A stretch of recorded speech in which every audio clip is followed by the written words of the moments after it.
Psalm 119, 1 through 88. Well, you may not have heard about it, but Psalm 119 is actually the centerpiece of a long theological debate that goes back, well, to 1977. There was a landmark book written by E.P. Sanders called Paul and Palestinian Judaism. And it has, since that time, especially in the last 20 years or so, it's really caught fire. The conversation is basically this. When we come to the concept of law, and we think in terms of New Testament, right? We are New Testament people. We think of ourselves that way. It's easy to think, and traditionally we have thought of law in rather negative light. For example, the idea that it exposes sin, right?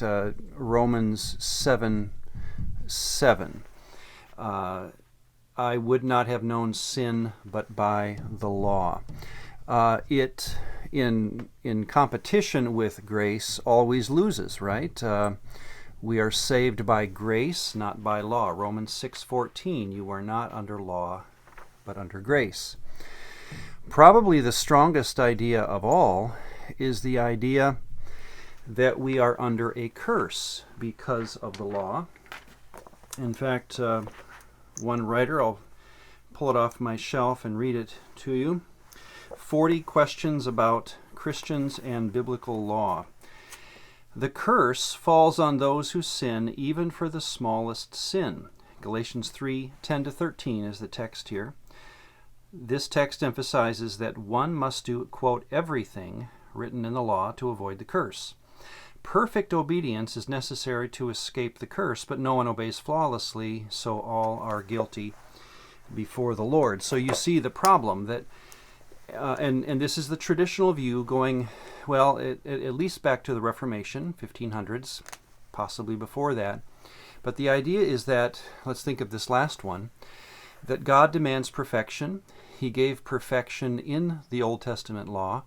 Our role as humans is to try initially to live up to that law. As soon as we realize we can't do it, and of course everyone fails, then we in a sense give in and say, God, I can't do it, and we look upon grace, or we call out for God's grace and mercy because we know we cannot live up to the law. The law is demanded for salvation. We must have, in this view, this is the traditional view where all the conversation is going on since Luther, is that God demands perfection, that perfection is found in the law, and frankly, we quickly realize, all humans do, if they're serious about it, that we cannot live up to that law.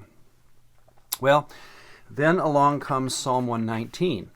Let me just read some of the verses. All of these verses, I'm not going to give which verse, but these are all taken from Psalm 119, verses 1 through 88. Open my eyes that I may see wondrous things out of thy law. Let your mercies come unto me, O Lord, your salvation according to your word. And I will walk at liberty, or in spaciousness, for I seek your precepts. This is my comfort in my affliction, for your word has given me life. My soul faints for your salvation. I hope in your word. Again, these are all phrases out of Psalm 119. Let your mercies come unto me, O Lord, your salvation according to your word. The idea of mercy is all through this text. I entreated your favor, graciousness, actually, the word grace is there, with my whole heart. Be merciful to me according to your word. O Lord, the earth is full of your mercy. Teach me your statutes. Let, I pray, your merciful kindness be for my comfort according to your word to your servant. Revive me according to your mercy so that I may keep the testimony of your mouth. You may recall, or have heard this, that Psalm 119, 176 verses long, each verse has a synonym for law or precept or commandment. And of course, what we're hearing is a celebration of God's law. I have rejoiced in the way of your testimonies. Let me just draw a smiley face. In other words, the writer, and again, as you read Psalm 119, you get this feeling that the writer is absolutely celebrating the concept of law. Teach me, O Lord, the way of your statutes, and I shall keep it. The writer has no problem saying, I will keep it to the end. I made haste, and I did not delay to keep your commandments. Let my heart be blameless regarding your statutes, that I may not be ashamed. I love this last one. I will delight myself in your commandments, which I love. All right, so which are we going to go with?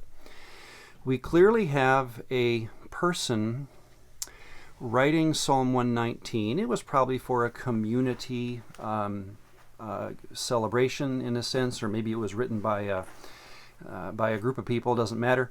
But the idea is that when you read Psalm 119, you get the sense that whoever wrote this and whoever is celebrating this in the days of David is certainly looking at the law as though it's a good thing, a wonderful thing, something even that brings salvation and life and is full of God's mercy. So, well, that's where the challenge is. Which are we going to go with? Are we going to go with the idea from the Psalm that law is happy and good and I can keep it and I love it?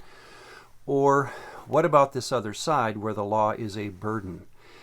The law doesn't give us grace. In fact, the law is a curse. Well, this is where scholars again have fought.